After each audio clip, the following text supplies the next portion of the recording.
Mark Longley, welcome to my podcast. Thank you for having me.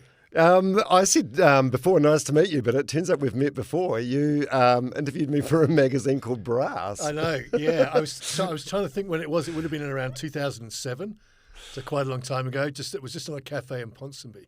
I don't know why I remember it so well, but when I heard when you invited me on here, I flashed back to that. It's amazing. Yeah, Brass, sort of like a New Zealand, a very short-lived magazine, sort of like a New Zealand version of FHM or Maxim or Ralph. Yeah. Like a men's magazine. It was, yeah, briefly, yeah. Oh, God. Well, I regret being in Brass, and you regret working for Brass? I do, yeah. It was quite a good interview, though. We were talking about how to get into radio. Right. So I think you gave some good tips. Right. My advice now would be don't get into radio. It's an eroding industry. How are you today? Good. Yeah. I really appreciate you being on the podcast. Bella, who does some guest booking for me, she reached out to you after we saw the Manhunt show on TVNZ Plus, which is, it's harrowing. It's not an easy watch, and I can't imagine it's easy for you to be a part of, let alone watching it. No, it was challenging. It was 2 days of solid filming, obviously talking in great depth about Emily and what had happened to her. And it's kind of hard because, I like to think of Emily now of the good times and my daughter and the happy times we had. I don't like to focus on what happened too much. And of course that drags you back through in quite painful detail about what happened. It's when someone who you love deeply dies, you can't dwell on what happened for too long. It'll just eat away at you. You have to kind of move past that. And so doing things like that just takes me right back to those awful days of finding out and the trial and everything. So it's not pleasant, but I think one of the really pleasing things for me about it was since it showed on in England a year ago. Now it was in New Zealand. I had a lot of people contact me, say they're talking to their daughters or their sons about good relationships and what a healthy relationship is. So that's kind of why I do it. I wanted to spread the word a bit about this stuff exists. It's out there, and you've got to kind of prepare your kids, boys and girls, to stop it happening again. Yeah, there's so much to discuss with you because one thing that's striking for me is just how dignified you've been about the whole thing. Even when you're talking about the young man that killed your daughter, like you've just been so measured, like every step of the way, it seems. And I just, I suppose I project or try and put myself in your shoes, and I think, would I be like Mark in this situation? And the answer I come up with is like, absolutely fucking not. It wasn't always like that. Like there were times when I wasn't so measured, but I just think, I thought very early on that there was a lot of noise around what happened. It was a big media story in England and here. There's a lot of noise around it. There was a big police investigation, a trial, and I just thought, Emily was very dignified in the way she conducted herself. She was very she was very dignified, and she was very giving, and I just kind of wanted to honour that. Really, I didn't want to. She would have been embarrassed had I lost the plot or been ranting and raving. So it was really to honour her. I just wanted to be dignified and kind of calm and measured to honour her, and also. It's like if someone said to you, someone's murdered your daughter, your instant reaction is, I'm going to go... fucking kill them. Yeah, and fucking kill them, yeah. But that brings you down to their level. He murdered my daughter, and if I killed him, it would make me no better than him. So it was just another way of reacting towards him and his family. His parents covered it up, and we were all in court together. And I just wanted to look them in the eye and just be dignified and think I'm better than you. I wouldn't have done what you did, and so it was just important to me to have that kind of upper hand on them. Yeah. Oh, you're a good man. Does time heal all wounds, as the saying goes? No, not at all. No. What happens? Do you just you develop the capacity to deal with it, or you find a way? I mean, there's a number of things that happen. At first, it's massively consuming. It's like being stuck in a whirlwind. You're just being tossed around all over the place. You don't know where's up or down. You don't know what the time is. You don't know what day it is, and you gradually get a bit of control back, and you find ways that you can kind of rebalance yourself, and then you just learn to live with it. Like I'm sad about Emily every day. I'm sad. I'm sitting here talking about her now. I'd much rather be going home and seeing her at home. But I think about her every day. But I can go about my daily life and kind of deal with that. But also, there's that saying that grief is the price you pay for love or something. I think, which I don't agree with, but grief is part of love. The more you love someone, the more you'll miss them when they're not here, and that grief still connects me to Emily. If I stop being sad, it would mean I stop loving her, and I don't. So I'm kind of happy I'm still sad, if that makes sense. Yeah, absolutely. No, it makes perfect sense. And so at what point? So it was 2011. It's easy for me to timestamp this, and probably the same for a lot of people listening, because that was the Rugby World Cup year here in New Zealand. So it was 2011. At what point did you decide to like almost become like a white ribbon campaigner and make her death mean something bigger? It was pretty quickly afterwards, actually. I got back and I read David White's book. I don't know if you know David White, but his daughter Helen Meads was shot by her husband, and David wrote a book. And I at the time I thought, I'm the saddest person in the world, like woe is me. And I read David's book and I thought, actually, there's other people who've gone through this, and he talked about White Ribbon in the book. So I got in touch with White Ribbon because I wanted to do something that educated men. This was another factor about Emily's death, was Elliot Turner murdered her, but as you saw in that documentary, he practiced killing her with his friends.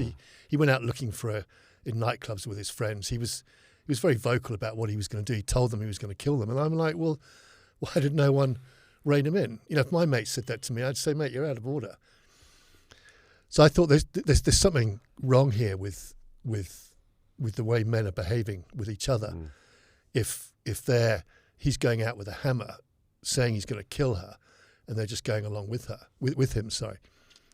So I kind of wanted to do something that spoke to men. I thought I'll try and address this with men, and White Ribbon speaks to men. So I got involved with White Ribbon, and we ended up setting up the White Ribbon Trust.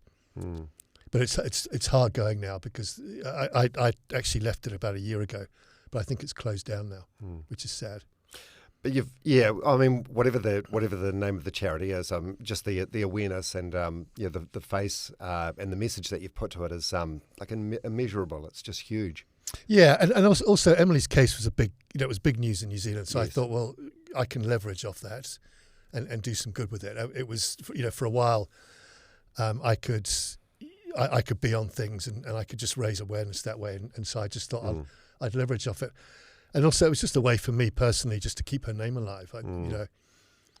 I just dreaded people to stop talking about her. I just thought that would be horrendous. Now I'm quite pleased we don't talk about her quite so much. But yeah, why so? It gets draining. Yeah, after a while. Yeah, just emotionally taxing. Yeah, it is. Yeah, yeah. Like this will be. I'll pay for this later. It'll be quite draining later. Not in a bad way, but I'll be quite tired. In an hour or so, understandable. I appreciate you doing it. Okay, so paint a picture for me of Emily. Like, who was she? I've got a photo here. This is sort of the photo that was in the news coverage. Yeah. She looks mischievous. Yeah, I used to tease her that she had the face of an angel and the soul of the devil, because she she was beautiful, but boy was she was mischievous. Yeah.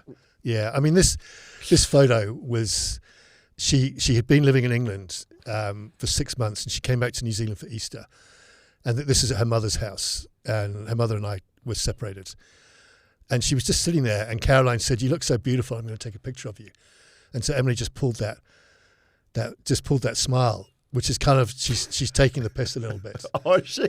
Her mum pointing a camera at her. And yeah, I didn't for a minute imagine this would be shown all over the place. But she was, Emily was born in 1994, I think, in London. And, she was I was kind of young, 25, and she was a bit of a surprise. And I remember the night she was born, it was quite a long labour, and she was born and they wrapped her up in a towel and they gave it to me to hold, and I sat there with her and her head was in my hand and her feet were here, and I just looked at her for hours. It just seemed like hours, and I just thought it's the most incredible thing. Like, everybody has their firstborn story, and it's incredible for everyone. Mine's not unique, but it was just the most beautiful moment. And she was when she was about 18 months old, she was diagnosed with low bone density, so she used to break her bones fairly easily, and she also suffered quite badly from hay fever and asthma. So she had these childhood ailments that would hold a kid back, but it just made her more kind of determined to do what she wanted to do, and so she built up this incredible drive and determination that was honestly a nightmare to parent. But I used to think, this is hard work now, but this is going to stand you in really good stead when you're older, because you're just not going to give up. You're going to go for what you want, and you're going to do it. And she would argue with me, like 3 or 4 years old. She'd be arguing with me about why she couldn't do this, why she couldn't do that, and I but at the same time I loved it. I thought, I've got this kind of, she's not just like, I'm her dad and she's my child and she's doing everything I tell. She's challenging me, and we learned about life together, and we were really close, with the same sense of humour. And she was very cheeky, very mischievous, always getting in trouble at school. She, at one school in England, they did a massive fundraising. I shouldn't laugh about this because it was not good at the time. Did a massive fundraising for a new netball surface for the netball courts. Put it down. Everyone was very proud of it. And Emily went out and picked bits of tar out of the netball. and I think she scratched her name in it as well or something. And she was like, I don't know, 9 or 10 at this time. And I said, why'd you do it? And I don't know. I just felt like it. She went to the library one time, and I think for a punishment, and so she rearranged all the books.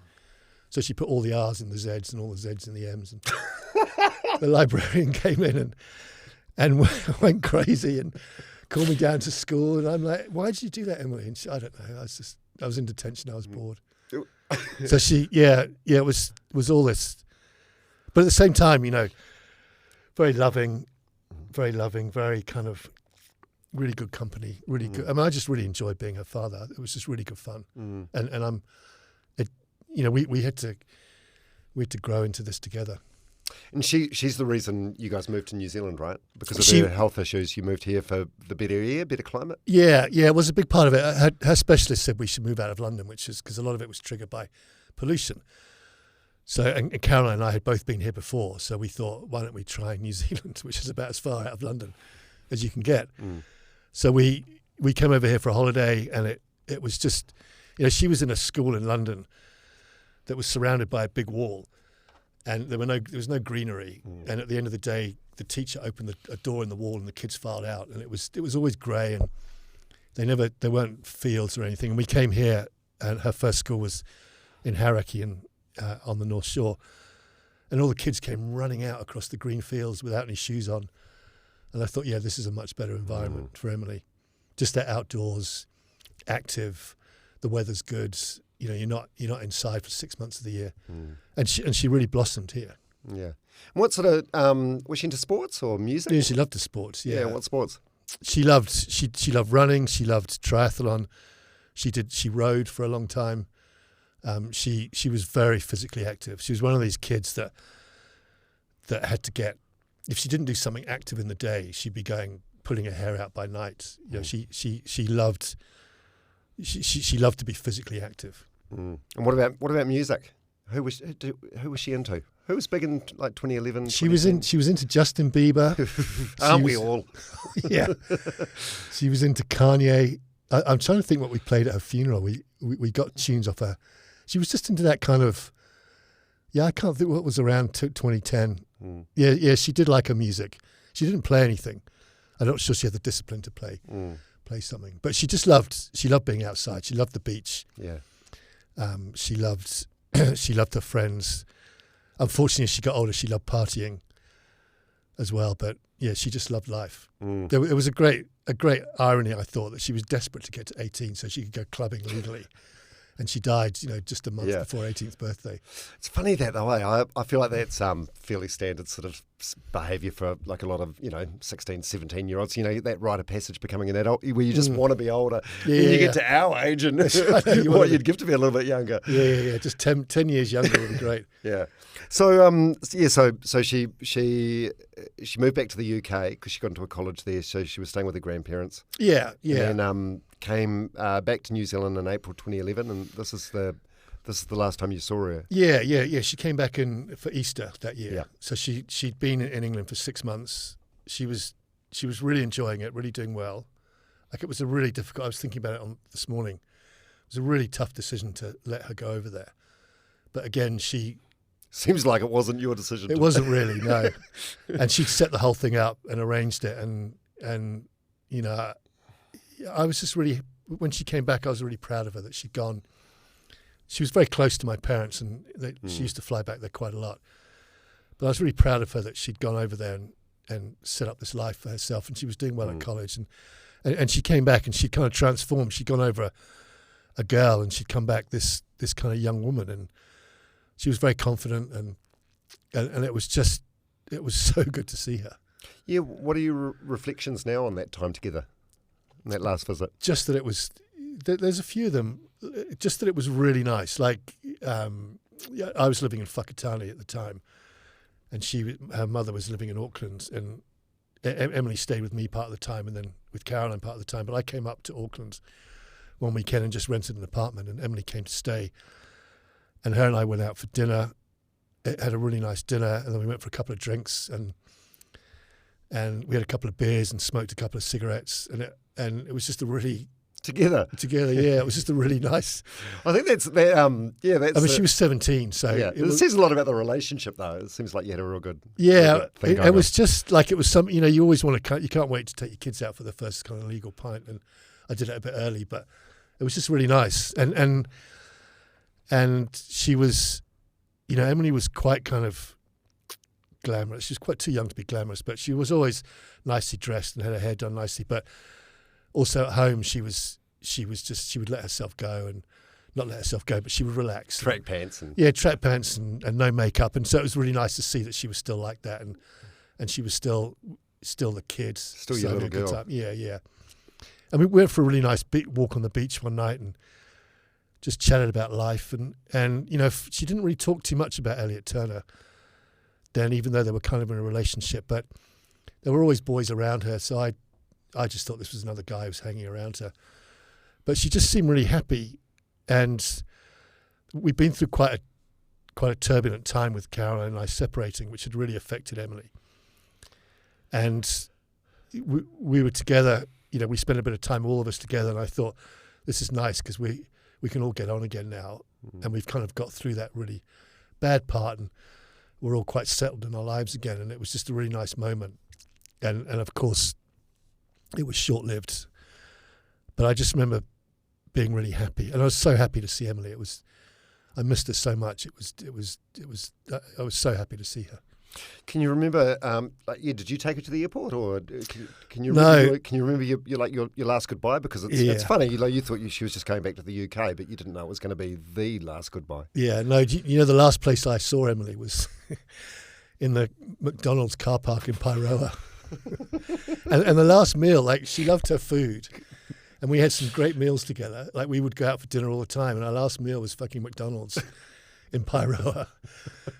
Yeah, nothing against people who love McDonald's, but it could have been at a Thai restaurant or a Chinese restaurant. I could have remembered it. And there's literally, like, I drive through Pairoa quite a bit on the way to Tauranga, and I still stop at the McDonald's, and there's a car park outside the back, and that was the last place I saw her, because she was in Whakatane with me, and Caroline was in Auckland, and she was flying out the next day, I think. So we met in Pairoa because it was halfway, and Caroline drove off with Emily, and I drove back to Whakatane, and that car park space in Pairoa was the last place I ever saw her, the last place I ever saw her alive.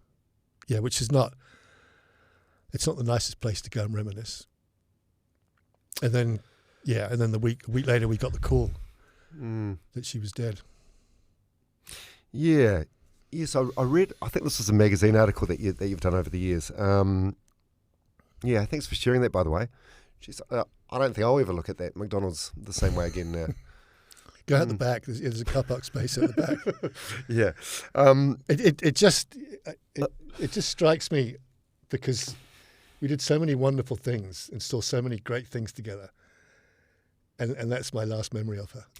It's just, it doesn't seem right. It should be no, but it's kind of perfect in a way though. Like it's so normal. But it could have been on top of North End or something. I could go up there and look at the sea, or somewhere beautiful in New Zealand. But it was the or at least in front of the giant bottle of L&P, or yeah. So I think it was like a magazine article I read that you've done over the years. You talk about the day before, so Sunday, the 6th of May.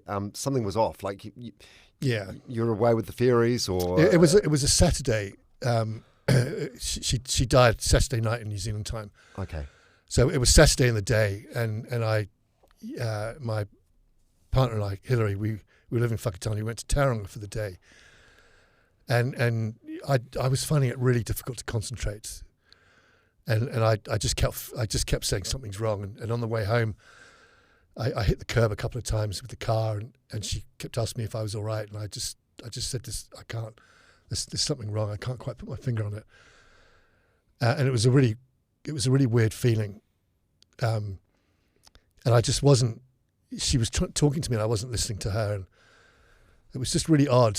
And I remember feeling it at the time, really kind of succinctly, that I just felt like something was wrong, and I didn't know what. And then I went to bed that night, and at some point in the night, I woke up and checked my phone, and there were missed calls from Caroline, her mother, and my mother. So I phoned Caroline, and her and Hannah were crying. So I phoned my mother, and my father put a policeman on, and the policeman said, "There's a body in the morgue, and we think it's Emily." And I thought, no, that can't be true. It's not Emily. She was just here.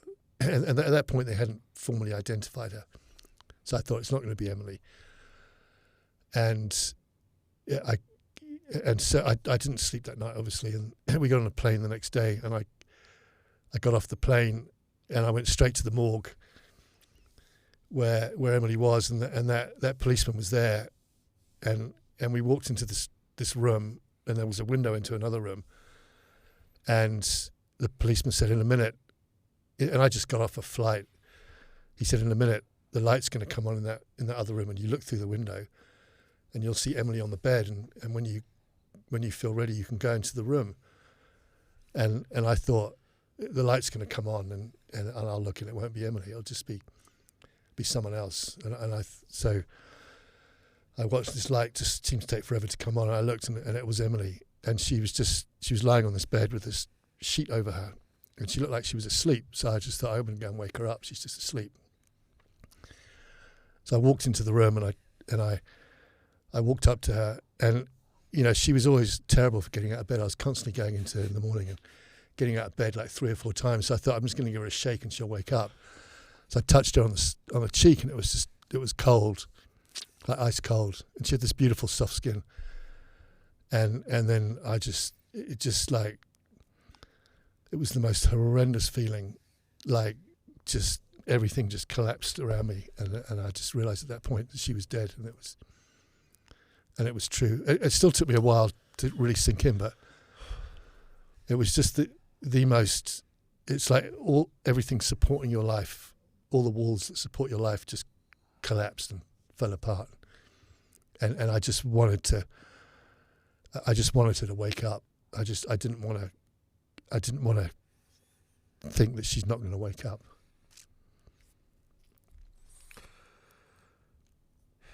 Yeah, I just can't imagine how. I mean, obviously, when you boarded the plane, you knew that she had passed. But I suppose it's just that tangible proof, and I just can't imagine that moment. Nor can I imagine the moment where you then have to leave her in the morgue. That was the last time I saw her. That was the last time I saw her body because it was a murder investigation unknown to us. So they then had to freeze her so that the body, which was evidence still, which really pissed me off actually, that I couldn't go and see her again. But yeah, it was awful. There are moments, like I remember we had a memorial service for her, and I went to buy a book of condolence, and I was in the shop, and I didn't want to buy the book because if I didn't buy it, it meant it wasn't happening. But if I bought the book, it meant this thing was happening. You're accepting it. Yeah, I didn't want to buy it, and it was really hard to buy this book, and it's just little things like that you just think, if I don't do this, it's not going to be true. But of course it is true. But yeah, it's just little things like that they're really hard to do. Man, I'm so sorry you've been through this. Hey? No, thank you. Well, it's it was worse for Emily. She's the real. Yeah. So, when you first get the news, what are your first thoughts? Are you thinking it's something sinister, or are you thinking it might be like a drug overdose, or some undiagnosed medical condition? To be honest, we had no idea. Because you're right. Yeah, all right. Yeah. Sorry. That's okay. We just had no idea. Like, it could have been alcohol. It could have been a random, sudden, unexplained death, whatever they call it. I was initially quite concerned for Turner because I thought that's not nice, waking up with your girlfriend dead in the bed. Foolishly, I was quite concerned for him. They did a load of drug tests. She hadn't been drinking a lot. There were no drugs in her body. So can I just grab one of these? Yeah, absolutely. Yeah. So, but this took a bit of time, and of course there was a lot of speculation, and then there were all these stories that we'd sent Emily over to England because she got on with the wrong crowd and she had a drug problem, and which I thought was kind of ironic because drugs are much easier to buy in England. Like there's a pub near my parents where they still sell drugs. I thought it was kind of ironic that people thought we'd send her to England because she had a drug problem.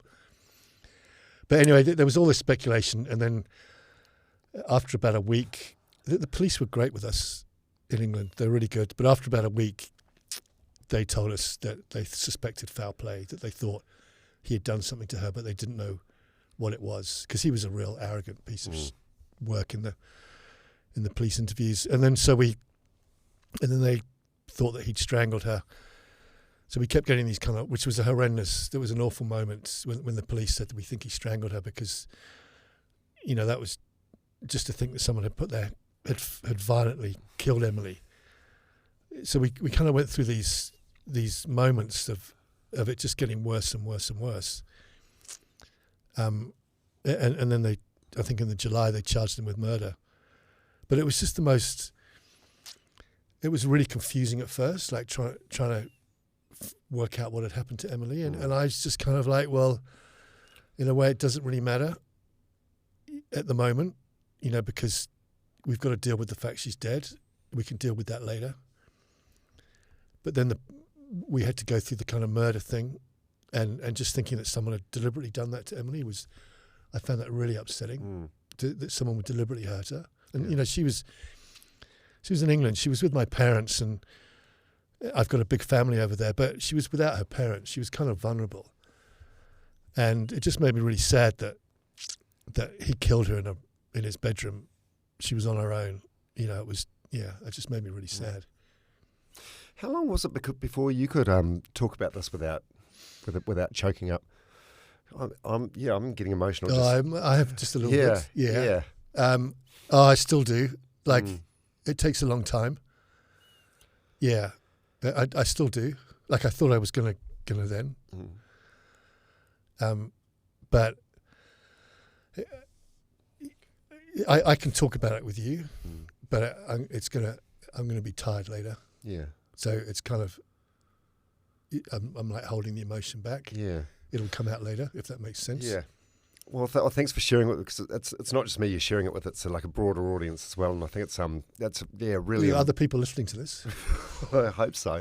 Yeah, I definitely think this is going to be popular. I hate to say the word popular, but it's going to be a popular episode because I think these are important conversations to be having. Yeah. The more of a light we can shine on it, the better. Absolutely.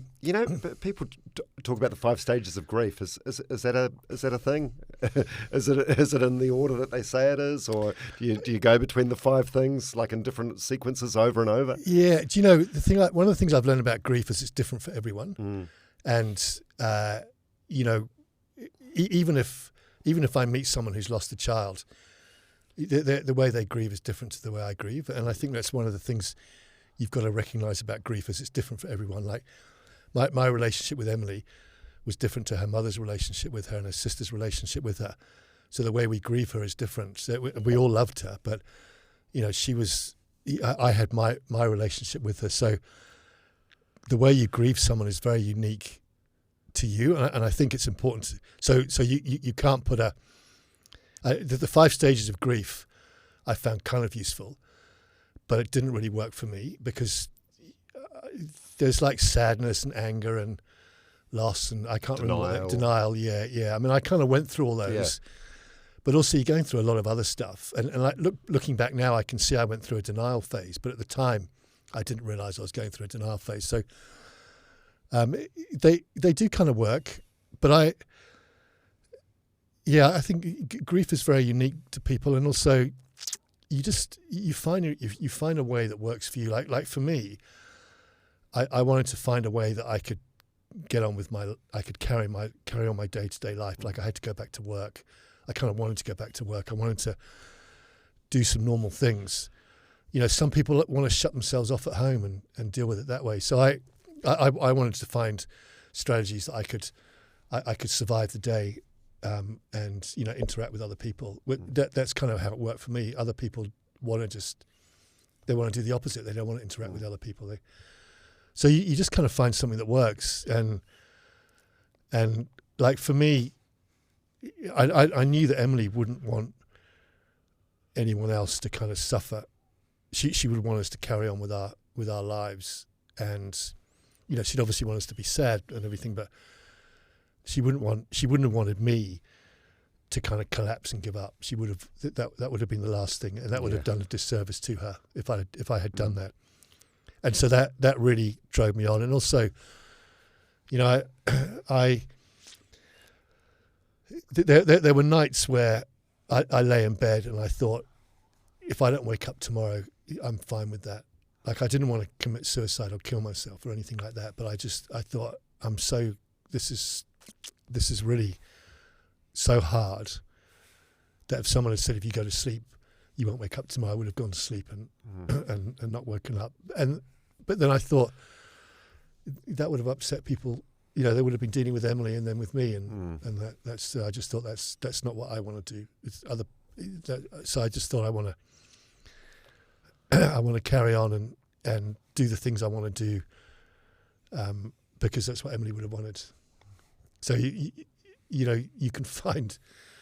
I'm not the only one who says this. Lots of people. It's in times of great hardship. Sometimes you just find that strength. And you don't think you've got it, but you do. And lots of people have done it. I'm sure you've done it at times as well. You do whatever it is. Yeah, well, the sun's going to rise and fall each day, whether you like it or not. Isn't That's it? right. Yeah. Well, this is the other thing you realise that the sun comes up tomorrow. Life carries on, and I kind of, I mean, I know people are passionate about sport, but people get so upset because the All Blacks lose or something, and I think, well, that's actually not going to affect your life. The sun's still going to come up tomorrow. You're still going to get on, and if that's the worst thing that happens to you this month, that's not a bad thing. Really. Unless they get beaten by Italy, yeah. In which case that's pretty bad. Yeah, that's right. Did you get any therapy or professional help? How did you? Yeah, I did. I went through. I had 3 counsellors, and the first 2 I didn't gel with. No fault of them, but they just. It takes a while to find the right one. It does, yeah. And I kind of, I knew I was sad. I knew why I was sad. I didn't really want to discuss that. I wanted to discuss coping strategies. And so the third one, I said, look, I know about the 5 stages of grief. I know I'm sad. I know all this. I really want you to help me be able to go to work in the morning and not have to go and sit in my car for half an hour because I think I'm going to start crying. And so she gave me some really good strategies to deal with that. And so, I saw her for quite a long time. And any books or anything that you found particularly useful? I did read some books. I can't remember what they're called. There's a very good book written by a female author, and she interviews parents of people who lost their children. And there's some horrific stories. And so I read that and I found that really interesting. There's a good play called something Rabbit. It was a TV film with Nicole Kidman and Aaron Eckhart, which it's about a couple who lose their son, and it really examines the different way men and women grieve. And then there's a rower, Rob Hamill is his name? Yeah, Rob Hamill, yes. Yeah, who lost his brother in a Cambodian prison cell, and he lived in Whakatane, and by coincidence we met up with each other, and his brother was tortured in a Cambodian jail for 2 years before his kind of skin and bones body was finally killed. And I just thought, geez, that would be horrendous. That I was feeling sorry for myself, but I thought at least Emily wasn't tortured, and she died fairly quickly. So I kind of thought, actually, there's people who've experienced this far worse than I have. So there were a few things, and talking to Rob was really good. I think he's living on a boat now somewhere. And the same with David White's book, because he had to tell his daughter's children that the mother was dead, which would have been horrendous too. And I thought, shit, that I was feeling sorry for myself, but I thought, well, at least I don't have to tell Emily's daughter that she's died. Yeah. So it was just a kind of, it was a few things. Yeah. Yeah, well, there's that saying, comparison's the theft of joy, but you can compare down. Sometimes that can be helpful. Oh, definitely. If you're feeling sorry for yourself, there's always people who have either done it as bad or worse, and it snaps you out of. And I was glad about that because I didn't want to feel sorry for myself. I wanted to feel sorry for Emily. I have a card here to talk about the trial a little bit because it's like a very unique thing that most of us, fortunately, will never go through. Did you want to? Are you okay to talk about that? Mm-hmm. Okay. How stressful is that? You were there every day, right? You attended the trial, and why was that important to you? I think primarily we wanted to support Emily. Yeah. And I wanted the truth to come out. Right, but I just think it must be a hard thing to sit through, though. Oh, it's horrendous. Like it's horrendous because obviously Emily's not on trial, but this is something that is incredibly important to us. But we're just spectators. We sit in the spectator gallery. We've got no input in the trial. You're just sitting there watching, listening to this thing play out, and you can't. Like, I wanted to stand up at times and shout that's bollocks or that's crap. But luckily we had a really good legal team, and we would meet at the end of every day and kind of debrief. But there was one point we were at Winchester Crown Court, and the public gallery was above the court, and Turner was on the stand, and he was being particularly lewd about the last sex he had with Emily. And I wanted to shut him up. And so I walked down and I put my hands on the door of the court, and as you walk, I didn't go through, but as you went through, there was the press. So I thought, well, I can get past them. Then there was the police, and I thought, if I'm really running fast, the police won't stop me. They won't have time to stop me. And I thought I can get to him. And I thought I can just shut him up. I just wanted to shut him up and stop him talking about Emily like that. So I stood at the doors, and I remember seeing my knuckles white, but I didn't go through. And I told the police that later, and they said, "Thank God you didn't go through." But I was so incensed, and I couldn't do anything, and I just thought I wanted to shut him up. But the trial, we found out the case against Turner the day before the trial, and that's when I found out all the details. I didn't know anything before that. I found out all the details about the abuse and how long it had gone on for, and the physical abuse and the verbal abuse and the threats, and I just thought, why did no one stop him? Like, why did no one rein him in? Why did no one do anything? I couldn't believe it. I just thought it's so obvious he was going to kill her. That, you know, why did no one spot that? It was just it really just made me sad and really baffled me. But then the trial happened, and I remember it was just draining. Like, it was a year after she died. We were still coming to terms with that.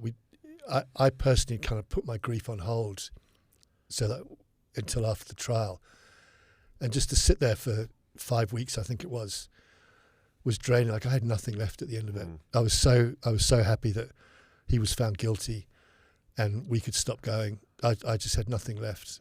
It was just there's the tension that you want the right results, and I wanted the right result for Emily because there was a lot of bad stuff written about her, and I wanted the world to know that that wasn't her. She hadn't bought this on herself. Like, there's always speculation. You know, why was she in a club by herself? Why was she doing this? People were asking me, did she bring it on herself? Like, why didn't she break up with him? You know, it's all irrelevant. I wanted to. It's victim blaming, isn't it? It is victim blaming. Yeah. You know, she's a 17-year-old girl. She didn't know what danger she was in. And so I wanted the truth to come out for her sake, so we could lay her to rest. And also, I just thought, he's incredibly dangerous. If he gets off this, he'll just do it again. So I wanted him put away. But to sit through that for 5 weeks, and the drama of the trial, there were, because there was no obvious cause of death, and it was very difficult to establish that. So it was about a week period, I think, where we didn't know whether we were winning or losing. And then we kind of turned that point. When Turner got on the stand, I think he pretty much convicted himself.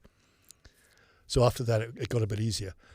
But it's just incredibly draining. I remember in the who's the Blade Runner? Oscar Pistorius. Pistorius, yes. You know, the trial. I met June Steenkamp a few years later. But people were very critical of her because she sat in court with her glasses on, looking very stern and not showing any emotion. And I thought, well, you don't know what that's like, you know, sitting in a trial when someone's been accused of murdering your daughter. You know, I absolutely understood why she was doing that. It's such a hard thing to go through. It was the same with the with Grace Mullane's parents. You know, it's such a hard thing to sit there and listen to a story about someone putting your daughter into a suitcase and burying her in the Waitakere. You know, it's just horrendous to listen to, and you can't do anything about it. You know, you're sitting there as an observer. So I feel for anyone who has to sit through a murder trial. It's really hard work. And the Crown legal team, like, what do they do to sort of like manage your expectations in terms of a verdict? They were very confident about their case, but and it had everything. Like, she was in his bedroom, she died there. He had been. There was a whole catalogue of aggressive behaviour before that, but it didn't have an obvious cause of death. And in the end, he did the chokehold on her, which cuts the oxygen off to your brain, and it's kind of doesn't leave many marks, but fortunately left enough. So if there'd been an obvious cause of death, I think it would have been. We all would have been fairly confident. So they were very upfront about that. They told me what the case was against her, but there was a problem because they had to prove he killed her. And that wasn't obvious, but we had a great legal team. So after every day, we would meet in an office and just go through the day, and we gave some good things. That, for example, Emily didn't take her makeup off, and I said she always took her makeup off. It doesn't matter how drunk she was or what time it was. She always took her makeup off. So there were just little things like that which was in the end became kind of a key piece of evidence because they found traces of her makeup on his shirt. So, yeah, the legal team were really good, but they would constantly tell us we don't know how this is going. They didn't build up our expectation too highly. Yeah, because from an outsider's perspective, it seems like an open shut case, right? Like, it seems like unfathomable that there'd be a chance of anything other than a guilty verdict. Like from this Manhunt documentary, it's Yeah, I mean, there's the covert recordings of his parents talking about what went on. Oh, even like text messages that he sent to his parents saying he's going to give her a hiding and things like that. Yeah. And the heartbreaking thing for me was the note of Emily's that she wrote. It was like a bullet point of saying how much she loves him and that it's sexier when he's not being aggressive and things. Yeah, please don't say you're going to kill me. It's just devastating. Yeah, but that you kind of watch that packaged together in that documentary. It's packaged together with hindsight, whereas in the court, like the letter was brought out on one day, the recordings were played on another day, so that it wasn't all packaged up into what, if that makes sense. We're kind of watching it play out in real time. So it seems obvious in hindsight, but like in week one, you still weren't really too sure what had happened because the evidence hadn't been played out fully. So it's kind of dragged out a bit in court a bit more. But yeah. Okay, so I see. So when the Crown lawyers are speaking, you're like, oh, he's guilty as sin. And then when his lawyers are defending him, you're like, oh, okay, maybe yeah. I mean, when you look at the evidence kind of all packaged together, it was obvious that he'd done it. But when it's spread out over 4 weeks, it wasn't quite so obvious. But then, you've got a jury. You don't know what the jury are going to think. You don't know what they're thinking.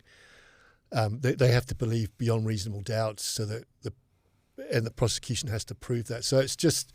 You never really know. That's why it was such a relief when they said, we find him guilty. Like it was a bittersweet moment. I was just really happy for Emily.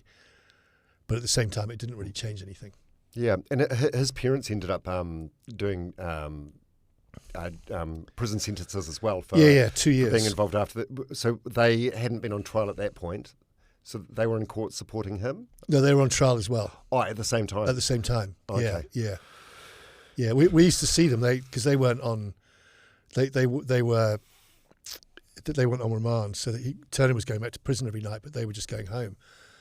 So there's one time when I went into the toilets and Turner's father was just there using the urinal, and it was just a weird moment. Oh my God, that is so weird. It was just really. You think that it'd be like a sports ground where there's, home and away. Different. No. Yeah. Guilty and not guilty toilets. Wow. And did you acknowledge each other, or no? I just ignored him. Yeah, we were under because they knew that we were going to see them in the courts. That they told us not to engage them at all, because you can be accused of trying to affect the trial. So I just ignored them.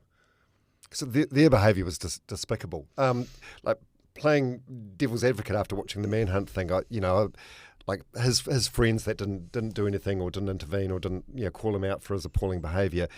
Yeah, I was thinking, well, perhaps they were intimidated by him or whatever, dumb reason, but whatever. But his parents, inexcusable, absolutely inexcusable.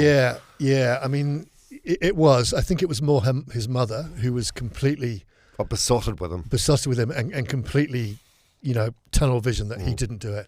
And there was some moments in the trial, I think they're on that documentary, where Elliot Turner says, she ruined my life. And his mother says, yes, she did.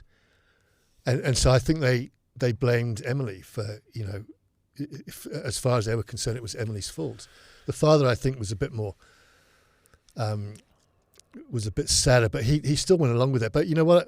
One of the things I found really sad for Emily was they found her body, and they waited an hour before they called the ambulance. And I just thought, just give her the dignity of getting the body out of there and having someone deal with it, instead of making her lie there in this bed for an hour while you concoct your stories and get your stories straight. I just thought, I just thought it was really cowardly and really sad, and just showed them for who they were. And I was so happy that they went to prison. It was just, it was great. It wouldn't have been nice for them, prison. And the deliberations, how long did they last for? What was that experience like? The deliberations. Yeah, that was a couple of days. It was. What do you do? None of it's nice. Like, there's not. I don't look back and think, oh yeah, that was a fun bit of the trial. It was all pretty horrendous. But you just sit in a room, like you can't do anything. You try and go for a walk, but then you're worried the jury might come back. When the jury breaks for lunch, you go and have lunch, but you just sit in this room waiting, and you can't concentrate on anything else. You can't do anything, and they have a code. They might do it here, but they have a code in England where they change if the jury, if something happens, they'll say the jury's retiring for lunch or the jury's gone for the day. And if it's a verdict, they change the wording slightly. I can't remember what it was. So we were sitting there and they made this jury announcement using the other wording, and the police said that's a verdict. And we were downstairs in the courtroom and you had to walk up 2 flights of stairs, and it was the slowest walk of my life. It was really, each step, we had to walk up to the public gallery, which is the top of the court. And I was there with Hannah, and we hugged each other for a bit of moral support. Hannah's my other daughter. And it was just a really slow walk up those steps to get up there. Like we'd walked up them every day and up and down them every day. And then waiting for they go through the formalities, the jury sits down, the guy stands up. It's like, just get on with it. Just yell out, guilty. Don't be doing all this, judge. Have you reached a verdict? Yeah. So, yeah, and then they said guilty, and it was just a really happy but sad moment. Yeah, what is that, just relief? Yeah, it was relief. Like I said, I was relieved for Emily, and I was relieved that he was going to prison, and I was relieved we didn't have to go back to court, and I was relieved that because there were various things we had to get through. We had to deal with Emily's death and the grieving around that. We had to deal with the court case, and then he appealed, so we had to deal with the appeal subsequently. And so I just kind of compartmentalized it, and I thought, okay, I'm going to get through the trial, and if he's guilty, I can put that away. I don't have to think about it again. So it was nice not to have to deal with that. And also it meant I didn't have to think about him for 16 years. I mean, I think he's out in 3 years now. So I could park him as well. I didn't have to deal with him for a while. And I could just focus on dealing with Emily and that situation. Yeah, how do you feel about the parole thing 3 years from now? Is that something you've given much thought to, or how you feel, or? Yeah, I'm starting to. I'm fairly humanitarian, and I believe that prisons should reform people, except in his case, they should put him in the bottom of a pit, shut the door, and just chuck down rotten bits of meat for the rest of his life. I would be quite happy with that, just for him. Now, I think, like when they said 16 years, I thought that's quite a long time, but now there's 3 years to go. It doesn't feel long enough, and he's going to get out of prison, and his punishment will be behind him, and he'll still have whatever he has of his life left ahead of him, and that just doesn't seem fair. That it just doesn't seem fair, and now it's coming up. It's going to be hard when he does get out. I get an update from the prison service every year. Apparently, he's doing the right things to. Ticking the boxes. He's ticking the boxes. He's admitted apparently that he killed her, and he's admitted that he's wrong. Whether he's actually admitted that, I don't know. Whether he's just saying it, because part of the parole is obviously you have to admit what you did, and you have to admit that it was wrong. So I kind of, and that's what the judge decided, and there's nothing I can do about that. So we just have to deal with it. But it does seem sad, Hopefully he'll fuck up and go back to prison.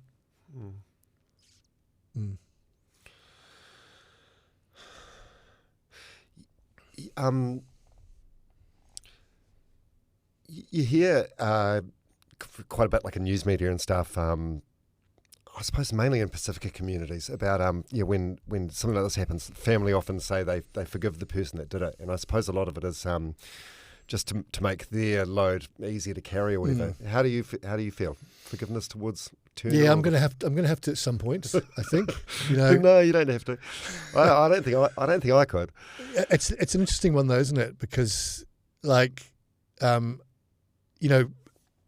it's really the ultimate thing you can do is to forgive them, and that really sets you way above them. I mean, I'm thinking I have to one day, but I don't know if I can. Really, I don't know if I can actually forgive him. It's a hard one. I'm not really religious, although I had a religious upbringing, a Catholic upbringing where the kind of forgiveness is a key part of that, and I do kind of I do. I think it takes a lot to truly forgive something. I think it takes a lot of strength. So I kind of like the idea of it, but I just don't know if I can do it. I don't know if I'm big enough. No one could blame you. Like it's unforgivable. It is, really. Yeah. I think if I saw him, I could control myself enough, even though still now, I would really want to hurt him, but I wouldn't. But so I don't know. It's kind of 3 years away, and it's quite nice not to have to think about him for another 3 years. It's going to go quick. How's Hannah? So that's Emily's younger sister. Yeah. She's not so young now. She's 29. Yeah. Yes. She's good. She but both Hannah and I, after some time had passed, thought, we want to try and do some good for this because, I think Emily would have liked that. So she's gone into she works with suicidal teenagers. Wow. So she's which is pretty full on, but she's kind of decided she wanted to go down that path and help young people. I mean, Emily wasn't suicidal, but she went through some tough times, especially after we got divorced. So she kind of, Hannah wanted to help other teenagers who are having a tough time, and she's doing a really good job of it. Yeah, oh, that's brilliant. Yeah. What are the biggest lessons you've learned about resilience, you think? You must be way more resilient than what you ever imagined. Yes. Well, I think that's lesson number one, is that you're more resilient than you think you are. And I think also, I mean, that advert by John Cohen keeps coming into my mind, just find something, just cling on to something. And it's true, there are little things that you can just cling on to. But also, being resilient doesn't mean not being sad. You can still cry, you can still be sad, you can still have bad days. It doesn't mean you're not resilient. It's kind of resilience is a kind of a long-term thing of getting yourself to a position you want to be in. But it does. You're not weak if you cry, you break down, or you can't go to work on any particular day, or you want to stay in bed. That's not.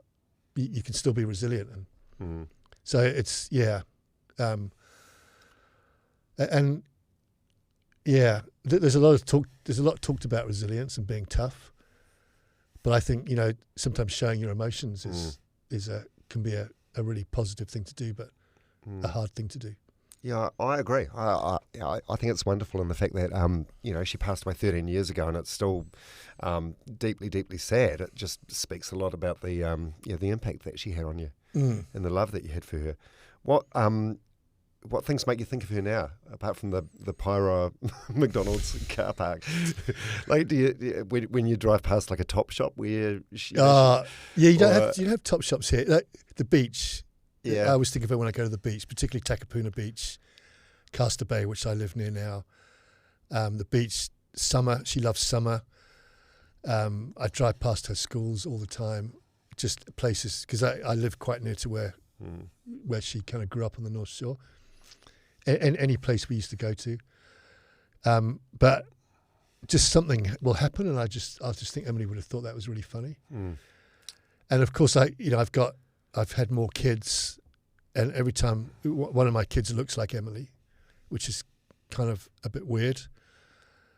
But also every time I see them, I just think Emily would have loved them. Like it's so sad that they don't know her. They know of her and we talk about her, but it's so sad because she would have been, they would have just loved it. She would have been so good. Hannah's fantastic with them.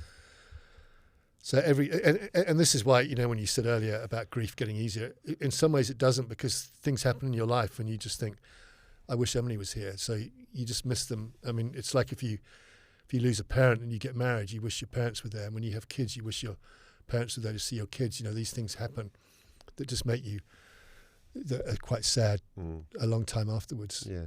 But I wish Emily was here to be with my kids. They would have loved her.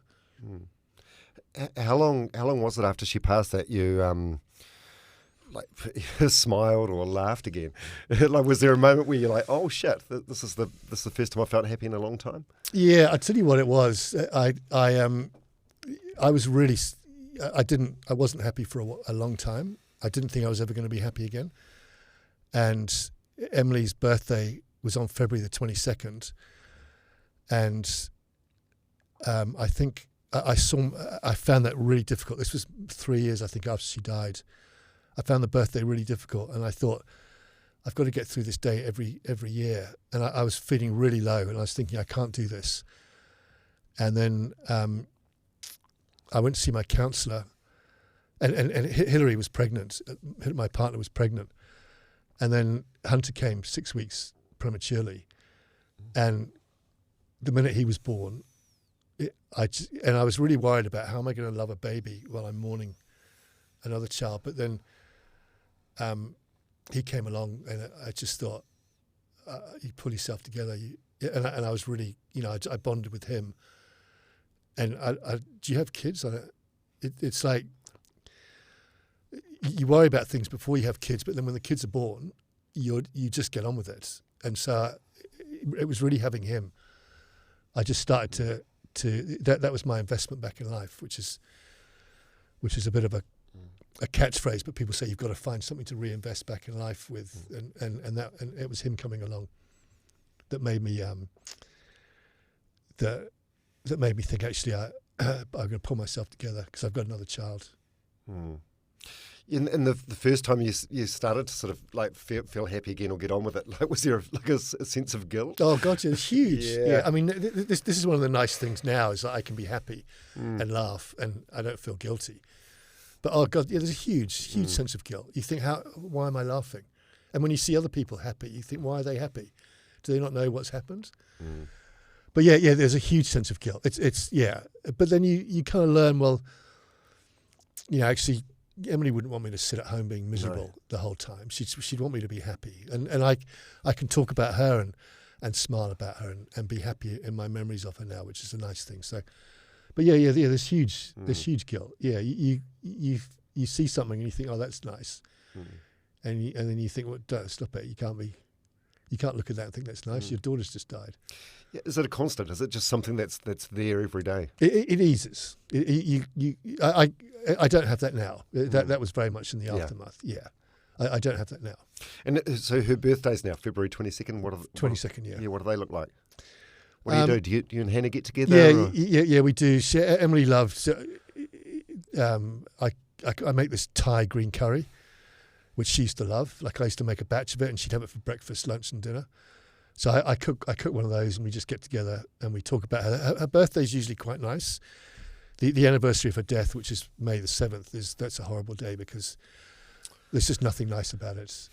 You kind of dread it coming, and then it comes, and then you're relieved that you don't have to go through it again for another year. It's just it's not nice. I try and make her birthday a celebration. That my kids come, we have a birthday cake, and we make it as if she was here, but obviously she's not. Do you dream about her? Yeah, I do. Yeah, really, still. Yeah. It's nice, but it's quite sad as well. Like I had an operation a few years ago, and they put me under anaesthetic, and I dreamt while I was under the anaesthetic, I was sitting in a room like this, talking to Emily like we're talking, and we were talking as if she was dead, and I was, and I had this brief time with her, and then the anaesthetic. The person woke me up, and I was saying, no, don't wake me up. I want to go back to sleep.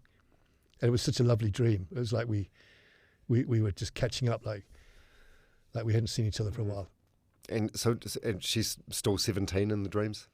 She's different ages. Yeah, sometimes she's younger, sometimes she's older. Yeah. Yes, she's different. Oh, there was one other photo I found online. Yeah. Which is just beautiful. Where's that? What's that photograph? That's when Emily was over for Easter. Sorry, and when you drive from Whakatane to Rotorua, you go past the lakes. I don't know if you've ever done that drive. There's a whole load of lakes. I can't remember which lake this is, but it's beautiful. So in this part of the photo, there's a lake, and then behind us there's these batches, And we just stopped because I love I love this little area, and it's always misty here. And then over here there's a big bank of kind of cliff with trees on it. It's really peaceful. So I stopped there on the way back from Rotorua with Emily and Hannah. I just put my arm around her, and Hilary just took this photo. And yeah, it's a lovely photo. It's completely spontaneous. Like, she's looking at the camera, I don't know. I just put my arm around her. And I still stop there now. It's a much nicer place to remember her than yeah.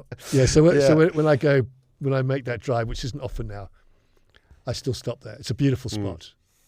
Yeah, that photo stood. I forget where I found it. It was just online somewhere, but it stood out to me because she's at that age where she could quite easily not want anything to do with you. Yeah. You know, Dad's a pain in the ass or whatever. Yeah. But you can just see the love there. From you to her and her to you. You know, it's such a beautiful and natural and candid photo. Yeah, I obviously I was a huge source of embarrassment to her on many occasions, but you're right. But yeah, but I kind of think, but she was still always very, she was always still very affectionate. She'd always give me a hug, or she didn't mind me hugging her, and we hadn't seen each other for a while.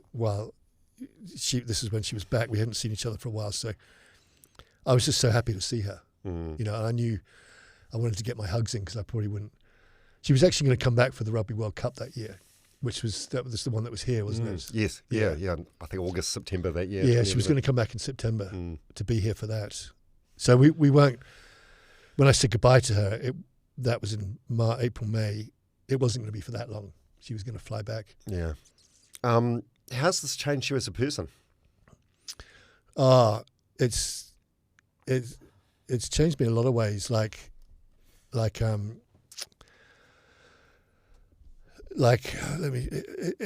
changed me in the way I deal with other people. Like I really, if someone's a bit sad or feeling down, I kind of want to try and help them or bring them up, or I think I'm a lot less just focused on me and my family. Really more empathetic. Much more empathetic. Yeah. I'm a lot more resilient now in some ways, but in other ways I'm not, because I can be quite easily hurt, because there's still a lot of pain in me from what's happened to Emily. But I think it's kind of hard, because I'd rather Emily was here, but it's made me a better person. It's made me a much better person than I think I was before. In that I care about other people a lot more. I'm not so kind of focused inwardly on myself. I feel like I've been through something that a lot of people haven't been through, so I think I've got something to offer other people if they're feeling down. And I just think, also I never would have got involved with domestic violence had this happened. I didn't even know what domestic violence was. I never would have got involved with that. So it's kind of, I think it's improved me, but I'd rather be my old self without Emily. Yeah, 100%. For sure. Knowing what you've since learned about domestic violence, is there anything you could have done differently? Or, what are some common warning signs and things like that? Yeah, I think it was kind of hard to spot the signs with Emily because we weren't there, but I think I would have, I didn't think a boyfriend was ever going to be a threat. I thought if something happened to Emily, it would have been some random person in the street or something. And I was worried about that happening. I didn't for a minute think that the most dangerous people are the people who know you or who claim to love you. So I would have educated her better around that. And also I would have encouraged her to speak out about it, a lot more than she did. She tried to sort it out herself. But I kind of think in general, this violence towards women, whether it's sexual violence, physical violence, or emotional violence, it exists. It's a thing that's out there. It's very common, and we've got to. I think in general, we just got to stop pretending it doesn't exist, and just talk about it, really. Yeah, are there any, like in hindsight, any red flags that friends or family could look out for in a situation like this? Yeah. I mean, if you look at just with Turner himself, he was very controlling. So he would hack her Facebook page. He would check her phone, see who she was texting. He would go through her phone and text her male friends and say, pretending to be Emily, and say, I don't want to see you anymore. I can't be your friend anymore. He would turn up where she was. He would keep tabs on her all the time. He would want to know where she was going. So he was very controlling, which is a classic sign. He was emotionally abusive. He would tell her she looked like a whore. He would put her down at any opportunity. He would ignore her. There's a clip on that documentary where she's seeing him for the first time since coming back from New Zealand. She walks into a bar. I don't know if you remember it. And he slammed her head on the... That it was the clip before that, right. And he just ignores her. He turns his back on her. So he was all this unpleasant behaviour, and then there's the physical violence where he slammed his head on the table. He used to hold her up by her neck as well, which is an incredibly, if you're stronger than someone, it's an incredibly empowering thing to do. And also there's just the biggest red flag was him telling people he was going to kill her. You can't get more of a red flag about that. And he didn't just say, I'm going to kill her. He talked about strangling her, drowning her, or setting fire to her. This is extreme behavior. This isn't just like, I'm so angry I could kill you. This is like, I'm going to set fire to you. It's not normal talk. So there are red flags. I think the main ones are there's the controlling, there's the abusive behaviour, which doesn't start out to be physical. It always starts out to be mental. There's the isolation, separating people from their friends so they've got no support network. There's lots of warning signs. And one of my key messages is if you see these things happening, you've got to act on them, because if you don't, it will escalate and escalate and escalate until it could end up like Emily. But you had no way of knowing.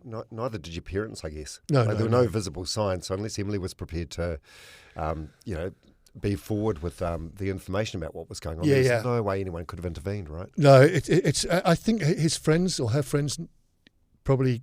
I mean, they were only young, but no, it's really hard to spot as well. Like you've really got to be kind of looking at the person, because if you're in an abusive relationship, if you're the woman and you're with an abusive man, he'll be putting you down and putting you down and putting you down, but then he'll be blaming you for this as well. So it'd be like, you made me angry, you made me do that. If you hadn't done that, I wouldn't have done that. And so you start thinking it's your fault, and it's very hard to actually ask for help when you think it's your fault all the time, or you think anything you do is going to anger them, but that's your fault. So it's an incredibly lonely and isolated place to be in, and people say, the thing I get sick of is people say, why didn't she just leave him? Well, you can't, you leave what you think you've been so kind of degraded and so verbally abused, and you're feeling so low. You can't just leave. It's not as simple as that. And it doesn't start with, people say if a man hit me, I would just leave them. But the physical violence comes a long way down the line. The person or the woman's been completely kind of broken emotionally. Yeah, manipulated. Manipulated. And people go, well, why didn't she just leave him? Well, firstly, where are you going to go? You've got no money. You've got no car. You're emotionally broken. It's hard. Yeah, and you can see from that note that we talked about earlier that Emily wrote him, she genuinely thought, she cared for him, and it was reciprocated in some strange way. Well, this is the other thing. Turner was the life and the soul of the party. He was charming. One part of his characteristic, he was a narcissist, but he was charming. He was funny. People liked to hang around with him. He was kind of. You could see what the attraction was originally. He was kind of in with the in crowd, and Emily's girlfriends were friends with his friends, and you can see, what the attraction was originally, but he also had this really nasty side to him. But a lot of people couldn't believe that this was the person who killed him, because they just saw that kind of charming, caring side of him. I'm so pleased he's been such a small part of the podcast today, more than what he deserves, to be fair. But I wanted this chat today to be more about Emily, really, because I think that's the thing. Like we're all going to die at some point, and no one wants to be forgotten. No. And you've done such a tremendous job, like keeping her memory alive. Yeah, That's thank you. really cool. It's not easy to keep it, but mate, I can't imagine. I don't know if this was on the podcast or maybe just before we got into the podcast, but you said you were taking a step back from the sort of campaigning, and I did. Just because it's too hard? Not from the campaigning. I just like being like a spokesperson. Yeah, I still do it, and I still do things like this, and I still try and get it out there. But when you get involved with something and you start having to get funding for it, and you start having to do certain things, and you have certain KPIs, and that just wasn't what I wanted to do. Yeah. I just wanted to do my own thing and speak about it, and from my own personal experience. And if I can't quantify whether that's helped someone, I hope it has. 100%. But I have no kind of figures to say, I saved 5 lives here. And when you start getting funding for things, people start wanting that. So I step back from that part of it, and I just do my own thing now, so I can talk to people. Yeah. And if it helps, it helps. If it doesn't help, it doesn't help. But I'm not worrying about losing funding because I didn't say the right thing.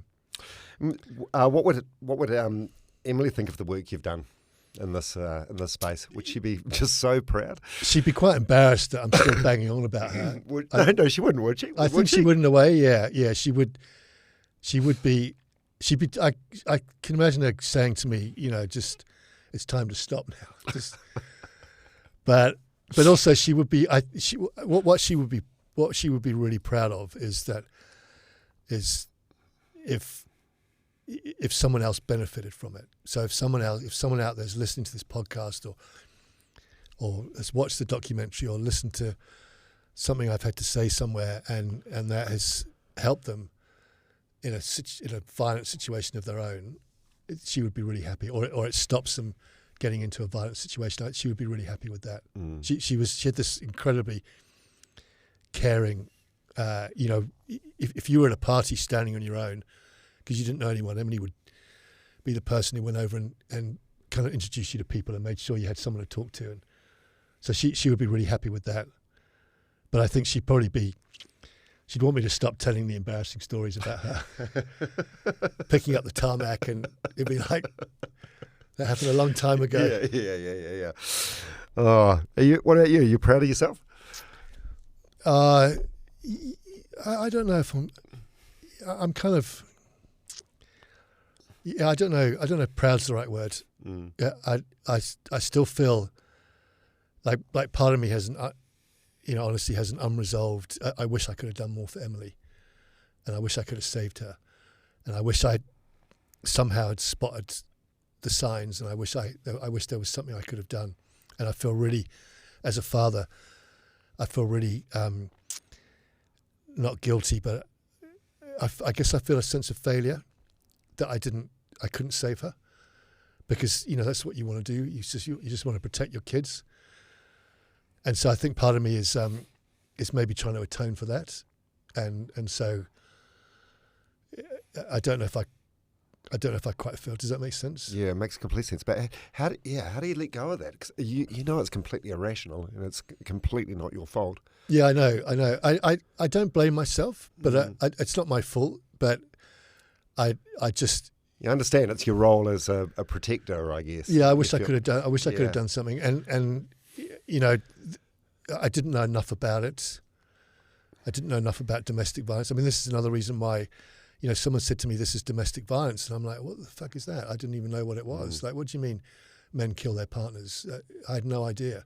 Even though you see it, you see the lesser signs all over the place, but I had no idea. So. So